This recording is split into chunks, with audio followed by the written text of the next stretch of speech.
When my twin sister told me she had cancer, I didn't question it for a second. I remember the exact moment. I was standing in the kitchen, peeling apples for a pie, the radio humming softly in the background. The afternoon light was golden, spilling through the window like something divine. Isabel sat across from me at the counter, hands clasped tightly in her lap. She looked fragile, pale, almost trembling. "Leah," she said, her voice barely above a whisper. "There's something I need to tell you." I looked up, smiling without concern. "What's wrong? You look like you've seen a ghost." She hesitated. Her eyes shimmered with tears that hadn't yet fallen.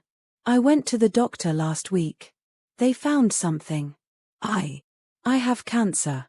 I dropped the paring knife. It clattered against the countertop, spinning once before landing in the bowl of apple peels. For a second, I thought I'd misheard her. "What did you say?" Her lower lip trembled. "Stage 2. They said it's treatable, but I need to start treatment soon. I didn't want to tell anyone, not even you, until I was sure." I froze. The room seemed to go silent, the hum of the radio fading into nothing. I felt the air leave my lungs as tears filled my eyes. "No," I whispered. "No, no, no." She reached for my hand across the counter. "Please don't cry, Leah. I don't want pity. I need help. The treatments will be expensive, and I can't do this alone." I covered her hand with mine, my heart breaking right there between us. "You're not alone. You have me. You'll always have me." I meant it. Every word.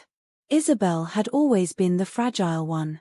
The dreamer, the drifter, the one who always needed saving. I was the steady one, the responsible twin. Our parents used to joke that I was born 2 minutes earlier so I could start taking care of her that much sooner. And I had. My whole life, I'd looked out for her, from the scraped knees of childhood to the broken hearts of adulthood.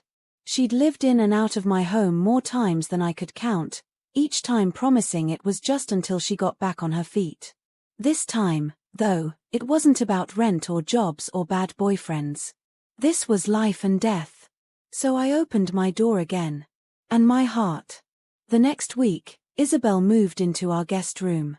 Daniel helped carry her suitcase up the stairs, cracking jokes to keep things light. He'd always had a soft spot for her. Everyone did. Isabel had that kind of charm, the effortless, tragic beauty that made people want to protect her. She was different from me in every way that caught attention. Where I was quiet, she was magnetic. Where I planned, she improvised.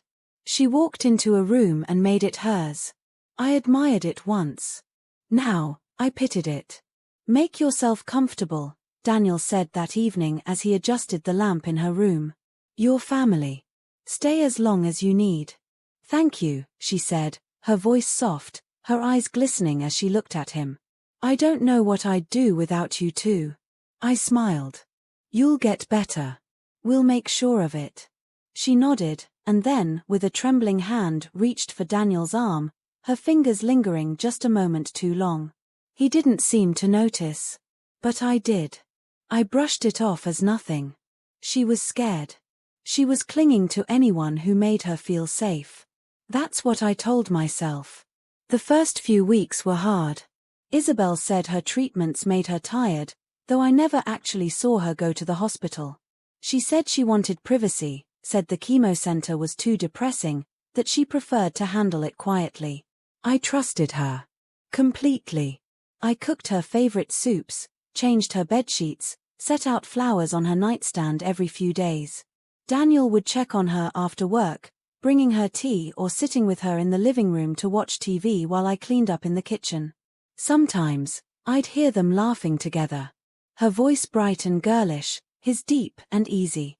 I'd smile, relieved, at first. He was helping. She needed joy, and Daniel was good at giving it. But one night, I heard something that didn't sound like laughter. It was late. I'd gone to bed early, exhausted. The house was quiet except for the faint murmur of the television downstairs. I woke to use the bathroom, and on my way back, I heard voices. Soft. "Close." I stopped near the top of the stairs. You don't have to stay up with me, Isabel said, her voice low. I can't sleep anyway, Daniel replied. You shouldn't be alone. I'm not, she whispered. Not when you're here. There was a long silence. The kind that holds its breath. Then a sound, the faint rustle of fabric, a sharp inhale, the unmistakable quiet intimacy of proximity. I froze. My pulse thudded in my ears, and for a moment I thought I might be imagining it. Maybe he was just comforting her. Maybe it wasn't what it sounded like. But then I heard her laugh. Soft. Satisfied. I crept back to my room, my hands shaking. I sat on the edge of the bed, staring at the wall, every instinct screaming something I refused to believe. Not Isabel. Not Daniel. Not like this. The next morning, everything was normal. Too normal. Isabel sat at the table sipping tea, her robe loosely tied, her hair falling in soft curls over her shoulder. Daniel sat beside her, reading the paper, his tone easy and light. Morning, love, he said when he saw me. Want some coffee? Sure, I said, forcing a smile. My voice sounded strange to my own ears. He kissed my cheek as he passed the mug to me. The gesture that once made me feel loved now made my skin crawl.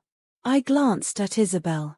She was smiling faintly, her gaze fixed on Daniel.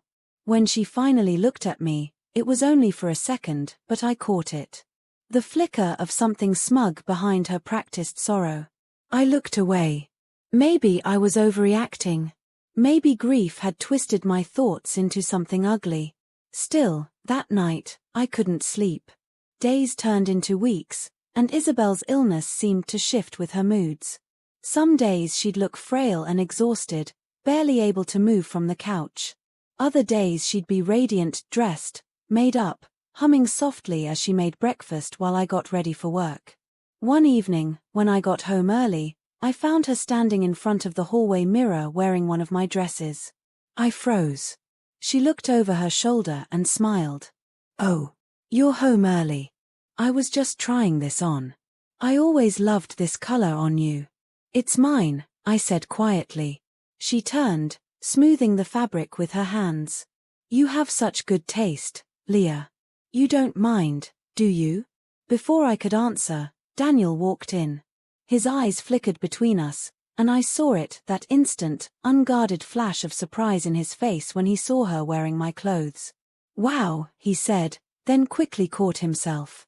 You look better, Isabel. Healthy. She blushed. I'm feeling better today. I couldn't move. I couldn't speak. Something between them was shifting, something I could feel but couldn't yet name. A few nights later, while Daniel showered, I checked Isabel's room. I don't know what I was looking for. Proof, maybe. Something to explain the unease that had settled over me like a shadow. The room was tidy, her bed made, the curtains drawn. But on the nightstand was a small notebook, the kind she used to journal in. I shouldn't have opened it. I know that. But I did. Inside, her handwriting curled across the page, neat and delicate. At first, it seemed harmless, notes about her supposed treatments, quotes about healing. Then, halfway through the notebook, I found a sentence that made my blood run cold. He doesn't look at her the way he looks at me anymore. My heart pounded as I read on. She takes him for granted. But when we talk, he listens. He laughs. I make him feel alive again. And then, the last line on the page. I can't stop imagining what it would be like if it were me instead of her. I closed the notebook with shaking hands. My vision blurred with tears. It wasn't just paranoia. It wasn't my imagination. My sister, my twin, had fallen in love with my husband. And she was using her lie, her illness, to keep him close. That night, I lay awake beside Daniel, listening to his even breathing. The moonlight spilled across the bed, casting long shadows across the room. I thought about confronting him. About waking him right then and demanding the truth. But some instinct held me back. Because if he lied and I believed him, I would lose more than a marriage. I would lose myself. So I stayed silent. But silence doesn't protect you. It just delays the inevitable. A week later, Isabel collapsed in the kitchen. I was slicing vegetables when I heard the crash. The sound of breaking glass, a gasp, and then silence. Isabel. I dropped the knife and rushed to her side. She was sprawled on the floor, her eyes closed, her skin pale. Daniel ran in seconds later, kneeling beside her. Call an ambulance. I grabbed the phone, dialing with trembling fingers. By the time the paramedics arrived, Isabel was conscious again, her hand gripping Daniel's tightly. I'm fine, she whispered weakly. Just dizzy. Daniel stayed with her in the ambulance. I followed in my car, my mind racing. At the hospital, the doctor came out after an hour and said the words that shattered what little faith I had left. There's nothing wrong with her. I blinked. What? No cancer. No treatment. No medication. We ran full blood work, she's perfectly healthy. I felt the world tilt beneath me. That's not possible, she said. The doctor looked at me kindly, but firmly. I'm sorry. Whoever told you that, it wasn't true. I stood there in the sterile hallway, the white walls closing in. I could hear Daniel's voice down the corridor, soft, reassuring, comforting her. And it hit me all at once, the laughter, the late nights, the glances. The sickness had never been real. But the betrayal was. When I walked into the hospital room, Daniel was sitting beside her bed, holding her hand. She looked up at me with those big, tear-filled eyes, the same ones that had once gotten us out of every childhood punishment, the same ones that had convinced teachers, neighbors, and men that she was innocent. I knew that look too well. She was already spinning her story. Leah, she whispered, her voice trembling just enough to sound believable. It was a panic attack. They said stress can do strange things. I'm sorry I scared you. I stood at the foot of the bed, my arms folded, my pulse pounding. The doctor said there's nothing wrong with you. Her lips parted, her eyes widening. What? Daniel turned to me, confused. What do you mean? She fainted. She's sick. I looked straight at him. They ran every test, Daniel. She doesn't have cancer. She's never had cancer. Silence filled the room, heavy, suffocating. Isabel's face went pale. For a moment, her act faltered.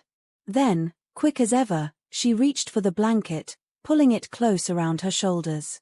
Maybe they made a mistake, she whispered. Maybe it's early stage. Maybe. Stop. My voice cracked, but it came out stronger than I felt. Don't do that. Don't twist this. Daniel looked between us, bewildered. Leah, maybe we should step outside.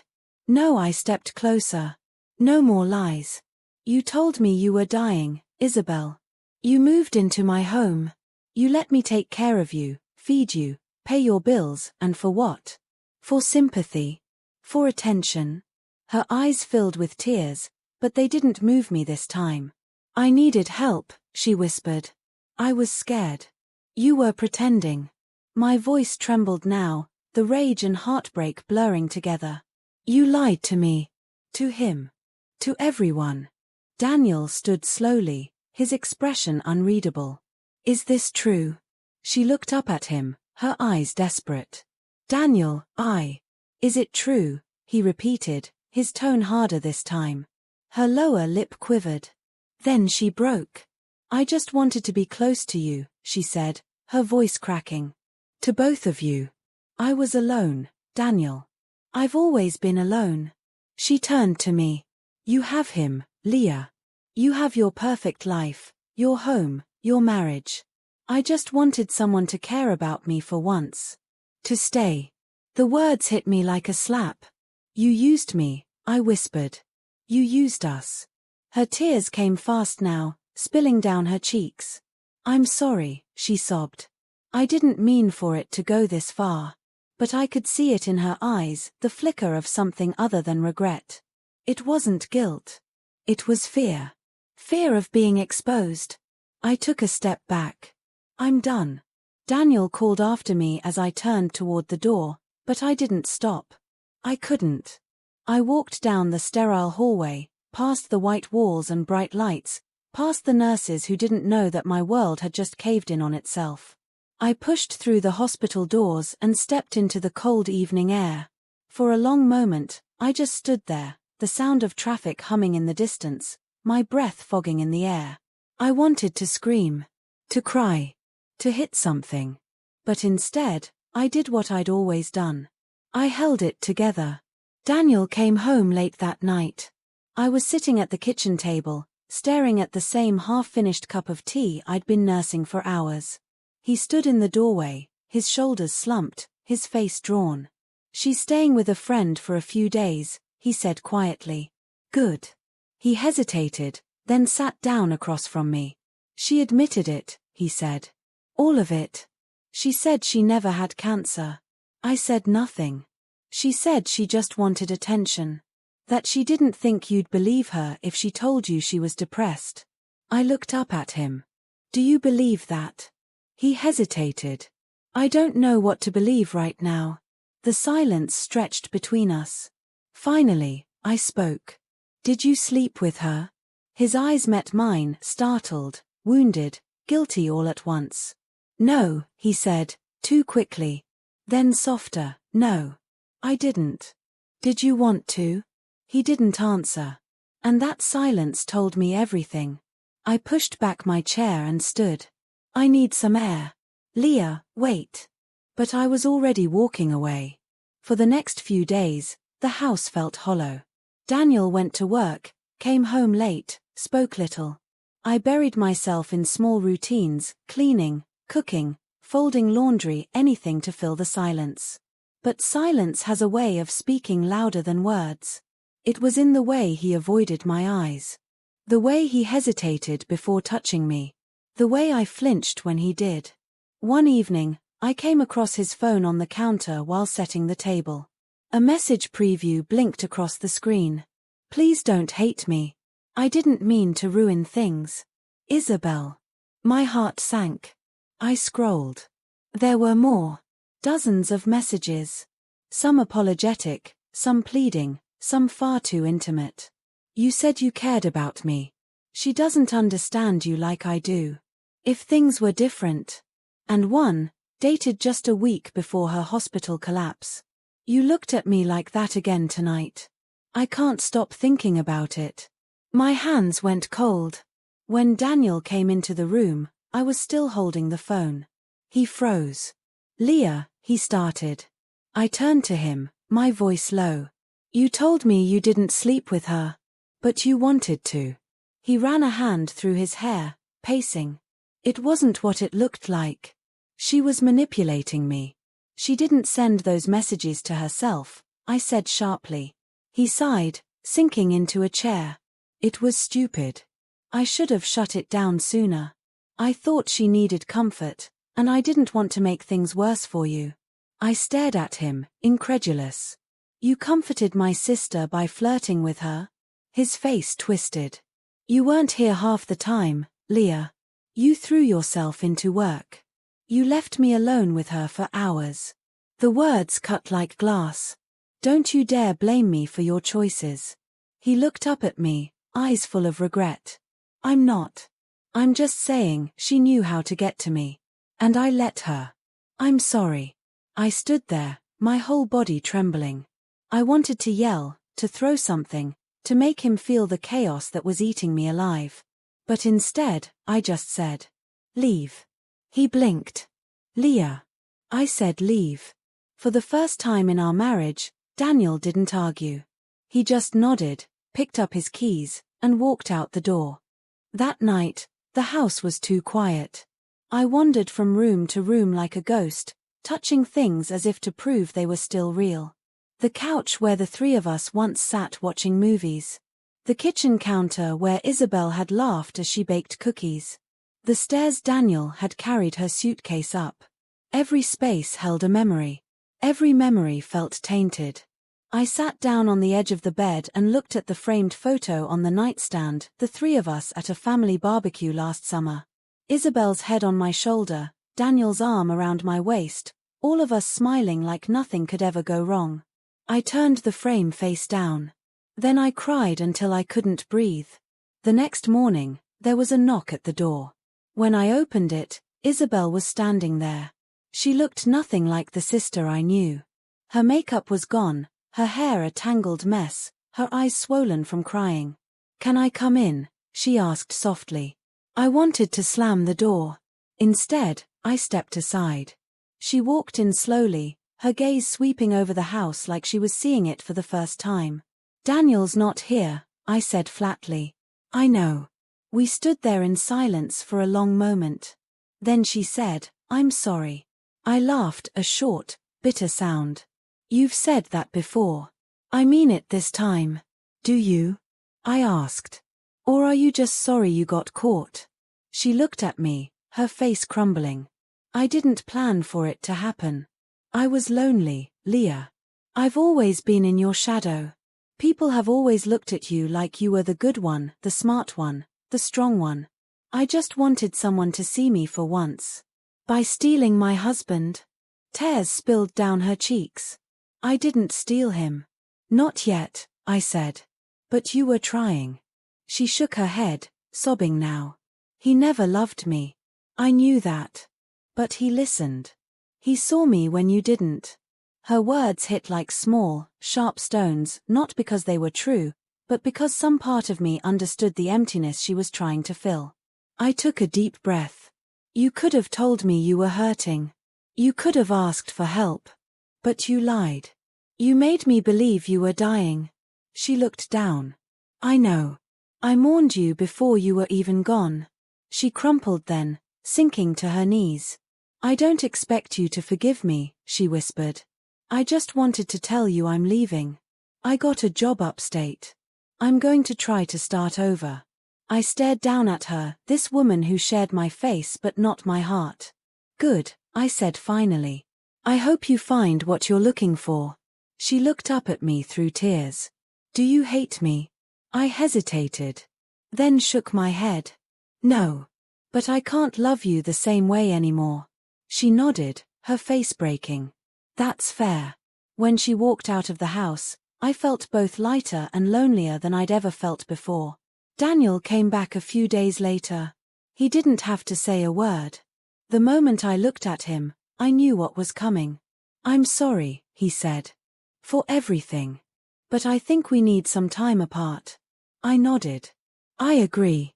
We stood in silence for a long time before he added, "I never meant to hurt you." I smiled sadly. People rarely do. He hesitated at the door, his hand on the knob. "Will you ever forgive me?" I looked at him, really looked at him. The man I once thought was my forever, now just a stranger with shared history. "Maybe," I said softly. "But not today." He nodded and left. And that was the end of us. That night, I sat on the porch as the rain began to fall, the sound steady and cleansing. The world smelled like wet earth and renewal. For the first time in months, I felt the faint stirrings of peace. Because sometimes, survival isn't about fighting to hold on. It's about finding the courage to let go. The months after Daniel left felt like learning to breathe again. But the air had changed. I moved through the house quietly, as though afraid to disturb the ghosts still living there, the echo of Isabel's laughter in the hallway, Daniel's voice humming in the shower, the memory of dinners that once filled this place with warmth. Everything had a shadow now. But slowly, I began to reclaim it. I changed the curtains in the living room. Repainted the guest room, the one Isabel had slept in, from soft lavender to a bright, defiant white. I threw away the robe she left hanging behind the door. Every brushstroke felt like a small act of healing, one layer of color covering another layer of pain. I went back to work at the library, a place that had always felt safe to me. Rows of books that didn't lie, stories that didn't betray. The smell of paper and ink steadied me in ways people no longer could. Every morning, I'd brew my coffee, slip into my navy cardigan, and walk the 4 blocks to the library just as the town was waking up. The barista at the corner shop would wave, the mailman would tip his cap, and for those few moments, I felt something close to normal. But healing isn't linear. Some days, I'd be shelving books and suddenly think of Isabel's handwriting, those looping letters in her journal, the way she wrote Daniel's name with a softness that made me sick to remember. Other days, I'd see a man with Daniel's gait crossing the street and my heart would stumble, betraying me with hope. Grief, betrayal, love, they don't end cleanly. They fray, intertwine, and follow you quietly, like threads caught on your sleeve. 3 months after the separation, a letter arrived. It was postmarked from Albany. The handwriting on the envelope was unmistakable. Isabel. I stared at it for hours before opening it. The first line read, "I'm not writing to ask for forgiveness. I'm writing because I don't know who else to tell this to." Her words were uneven, smudged in places like she'd been crying as she wrote. "I found a small apartment here.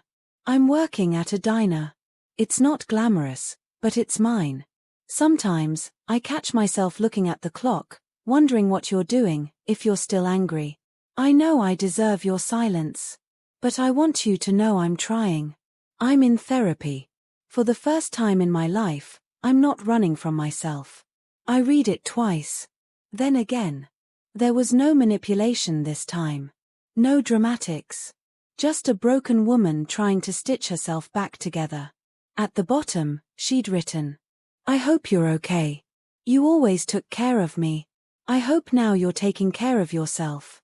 I folded the letter carefully, placed it in a drawer, and cried. Not for her, but for the years I'd spent loving someone who had never really known how to love back. Around that same time, Daniel reached out too. It started with a text.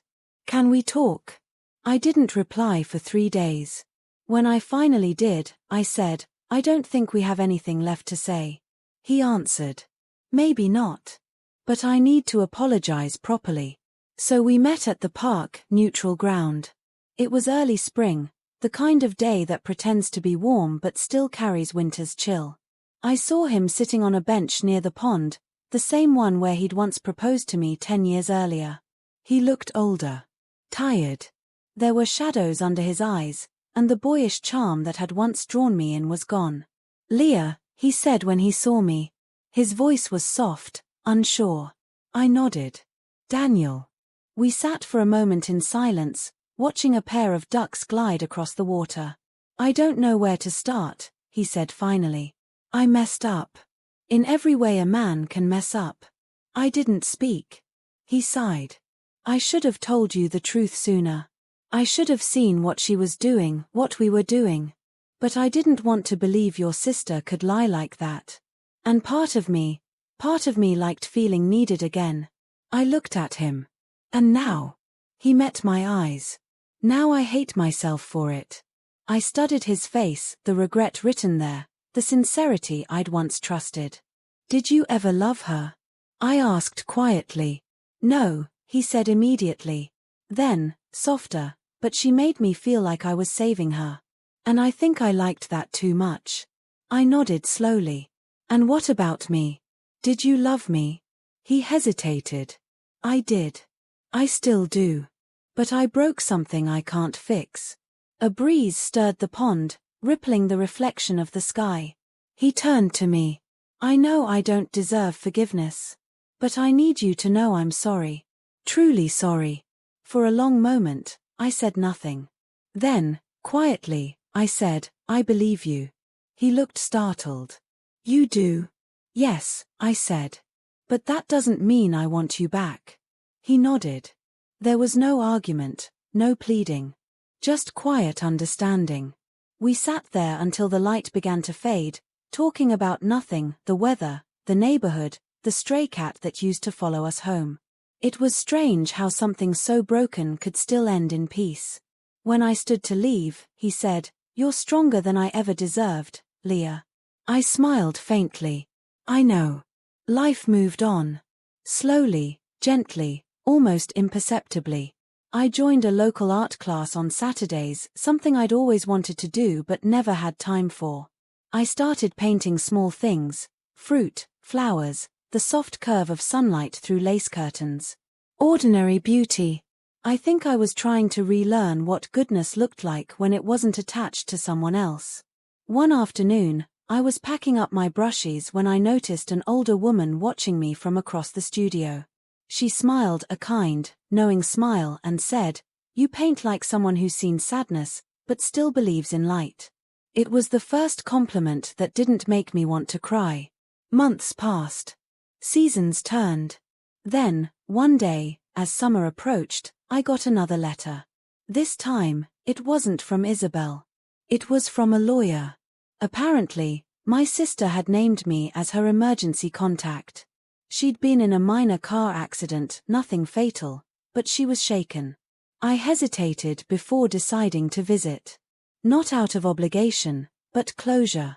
When I arrived at the small hospital in Albany, she was sitting by the window, her leg in a brace, staring out at the parking lot. When she saw me, her face crumpled. "Leah." I sat down across from her. "You look better than last time I saw you." She gave a weak laugh. "That's not saying much." There was an awkward pause. Then, she said, "I didn't think you'd come." "Neither did I admitted. Her eyes filled with tears. "I'm so sorry for everything." I looked at her, really looked. The woman who had once shared my reflection now seemed smaller, dimmer somehow. The fire that used to burn in her, the hunger for attention, the charm, it was gone. "I know," I said softly. "I ruined your life." "No," I said. "You broke my heart. But I rebuilt my life." She started crying then, quiet, shaking sobs. "I wish I could undo it," she said. "Every lie, every word. I was jealous of you, Leah. Not because you had him, but because you had peace. I wanted that. I just didn't know how to earn it." I reached across the bed and took her hand. "You don't earn peace," I said. "You choose it. And then you protect it." She nodded slowly, tears streaming down her cheeks. "I'm trying," she whispered. "I know." We sat there like that for a long time, two women who had shared everything from a womb to a war, finally sharing silence without deceit. When I left that day, I didn't look back. I didn't need to. Because for the first time, I wasn't carrying her with me. That night, I lit a candle on my kitchen counter, a soft, flickering flame that filled the room with warmth. I poured myself a glass of wine, put on a record, and let the sound of old jazz drift through the house. I realized something then, something simple, but profound. Love doesn't always come back to you in the form it left. Sometimes it returns as quiet, as peace, as the gentle understanding that not every story needs a happy ending to be a complete one. And maybe, that was enough. It's strange how life keeps moving, even when your heart feels like it's stopped. One morning, about a year after everything had fallen apart, I woke up before dawn. The house was silent except for the steady hum of the refrigerator and the faint chirp of crickets outside. I sat at the kitchen table, sipping coffee, watching the first light creep over the horizon. For the first time in a long while, the quiet didn't feel heavy. It just felt like peace. I'd gotten used to my solitude, to the way the house sounded when it was only mine.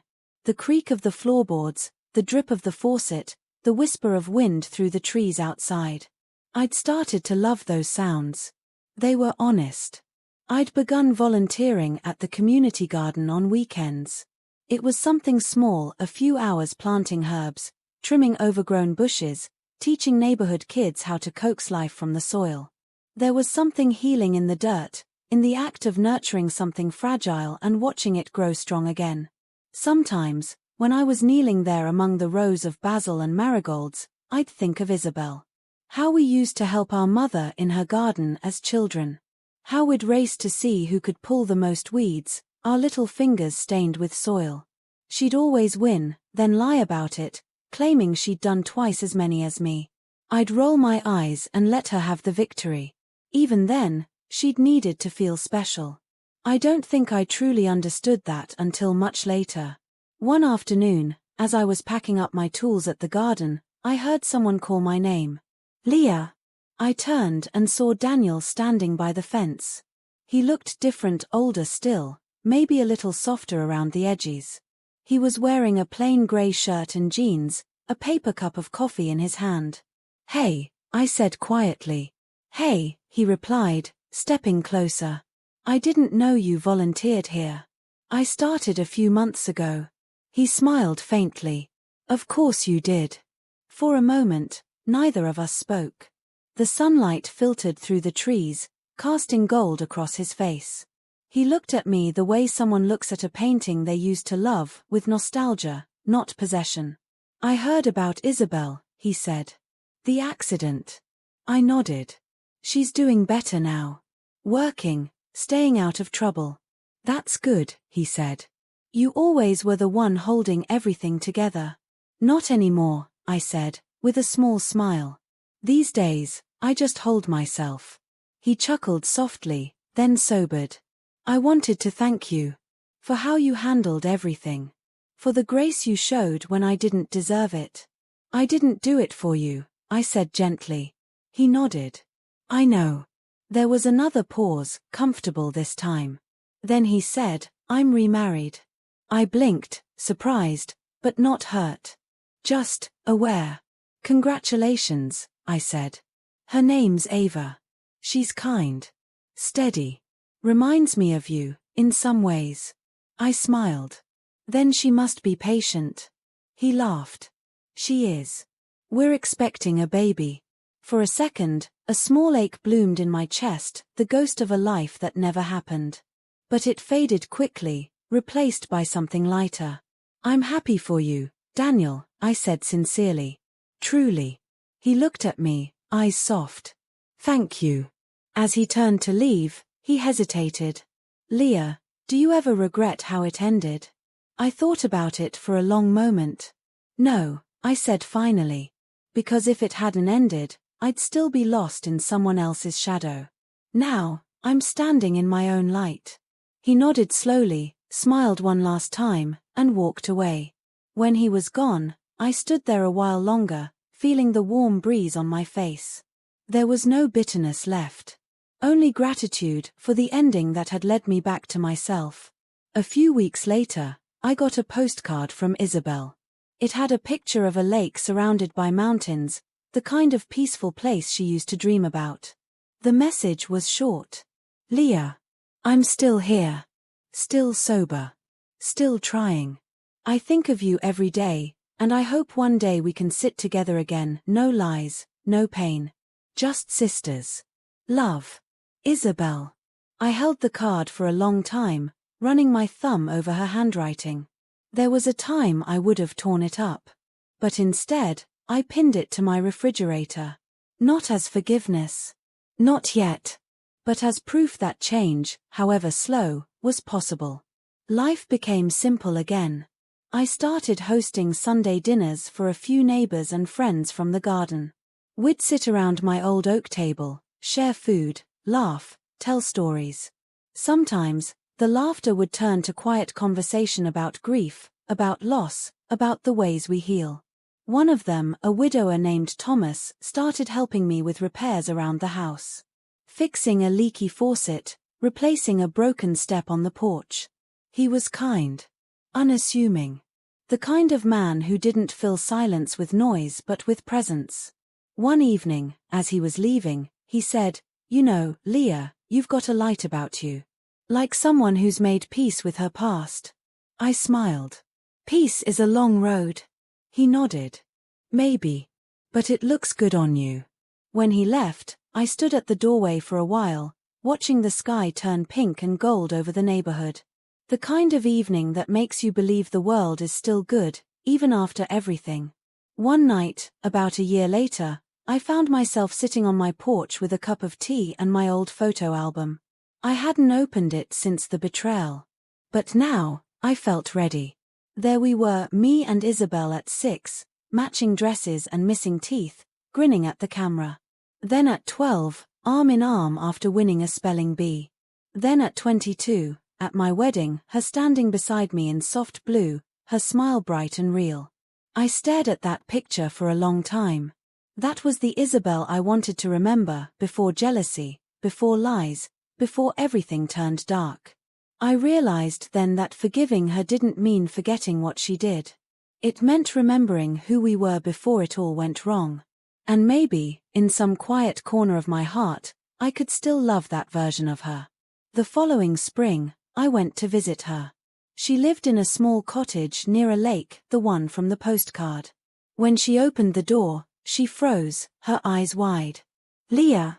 I smiled. "You didn't think I'd let you keep sending postcards forever, did you?" She laughed, and then she cried. And so did I. We sat on her porch for hours, talking. About our childhood, about Daniel, about everything that had happened. There was no blame left. Just truth. "I hurt you so badly," she said quietly. "I don't know why you'd even want to see me again." "Because I wanted to remember the good parts," I said. "And because you're my sister. That's something no mistake can erase." She reached over and took my hand. "Thank you." For the first time in years, I saw her smile without guilt. And in that moment, I knew we were finally free. Sometimes, when I tell people my story, they ask if I regret trusting too easily. I don't. Trusting was never the mistake. The mistake was forgetting that love, even for family, needs boundaries. What I've learned is that forgiveness isn't about letting someone back into your life. It's about letting yourself step forward without their shadow following you. Isabel found her way back to honesty. Daniel found someone who could meet him where he was. And I found myself, the woman who survived it all, not by clinging to the past, but by choosing to live again. Tonight, I sit by the window, the same one where sunlight once caught Isabel's face when she told me her first lie. The same one where I once cried myself empty. Now, it's open. The breeze carries in the scent of lilacs, and somewhere in the distance, I can hear laughter, real, untainted laughter. And I smile. Because I finally understand that sometimes the people we love break us in the ways we need to be remade. I thought the story ended with betrayal. But it didn't. It ended here, in peace, in forgiveness, in the quiet knowing that I made it through. Sometimes, I still catch myself thinking about that day, the day my twin sister told me she was dying. It feels like a lifetime ago now, but some memories have a way of staying sharp, like the edge of a glass you once broke and swept away, but never quite forgot where it fell. When Isabel told me she had cancer, I didn't question it. Because that's what love does, it blinds you in the softest way. You want so badly to believe the people you love are telling you the truth, that you don't stop to ask what it might cost you to believe them. And I did believe her. I believed her when she cried. I believed her when she said she needed Daniel near. I believed her when she called me the lucky one and smiled that sad, knowing smile that now I realize was rehearsed. I believed her because she was my sister. Because we shared blood, and secrets, and childhood memories. Because I thought that kind of bond was unbreakable. But what I learned is that even the strongest bonds can be twisted by envy. It's taken me a long time to understand that betrayal doesn't just destroy your trust in others, it makes you doubt yourself. It makes you wonder how you didn't see it coming. How you missed the signs. How love could make you so blind. For a while, I lived in that doubt. I replayed every moment, every conversation, every look between her and Daniel, until I was exhausted by my own thoughts. I wanted to hate them both. But hate is heavy. It sits in your chest like a stone, and no matter how tightly you hold it, it never changes what happened. So I let it go. Not all at once. Not easily. But slowly, like peeling away layers of grief until all that's left is acceptance. Because here's the truth, forgiving someone doesn't mean you invite them back into your life. It means you stop letting what they did define yours. When I finally stopped asking why she did it, I started asking what it taught me. And the answer was simple. It taught me that love without boundaries isn't kindness, it's surrender. It taught me that being the good one doesn't mean letting people walk over your heart and calling it grace. It taught me that even the people who share your face can betray you, and even that doesn't have to break you forever. I think sometimes we confuse forgiveness with weakness. We think if we let go, it means we condone what was done to us.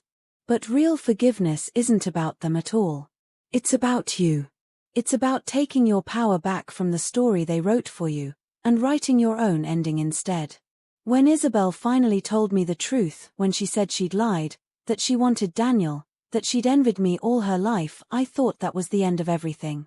My marriage, my sisterhood, my belief in good things. But it wasn't. It was the beginning of me. I learned how to live alone. How to enjoy silence. How to make my morning coffee just for myself and still smile. I learned that peace isn't something someone else gives you, it's something you plant inside yourself, water daily, and protect fiercely. And when I saw her again, thinner, older, humbled, I didn't see a villain anymore. I saw a woman who finally understood the cost of her own pain. She was no longer the storm that wrecked my life. She was just a human being, broken like the rest of us, trying to find her way back to light. That's what forgiveness did for me. It didn't erase the betrayal. It just took away its power to keep hurting me.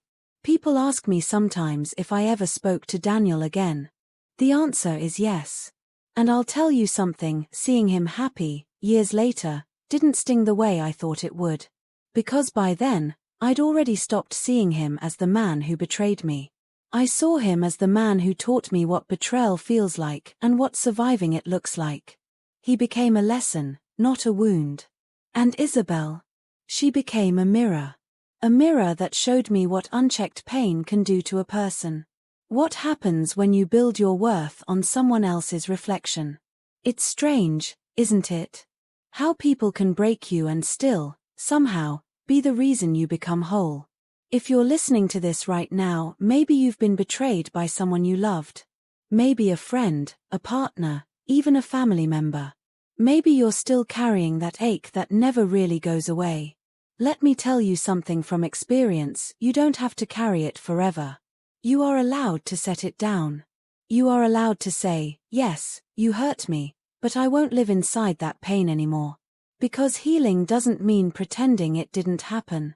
It means choosing not to let it be the only thing that ever did. I used to think the worst thing my sister ever did was lie about dying. But now, I think the worst thing I ever did was let her lies convince me that I wasn't enough. And I am. I always was. Maybe that's what this whole journey was about, not revenge, not punishment, but revelation. The revelation that I can love deeply, lose everything, and still rise softer, not harder. That's the real power of forgiveness. Not the kind that erases. The kind that remembers and still chooses peace. So if you've ever been broken by someone's betrayal, I want you to remember this. You can start again. You can rebuild. You can forgive not because they deserve it, but because you do. And when the day comes that you look in the mirror and see your own light again, you'll understand that was the victory all along. Would you have done what I did? Would you have opened the door when she came back? Would you have let go of the hurt or held it close, just to feel something familiar? Tell me in the comments. And if this story touched you, subscribe for more stories of real life, of heartbreak and healing, of women finding their way back to themselves. Because sometimes, it's not about how someone breaks you. It's about how beautifully you put yourself back together.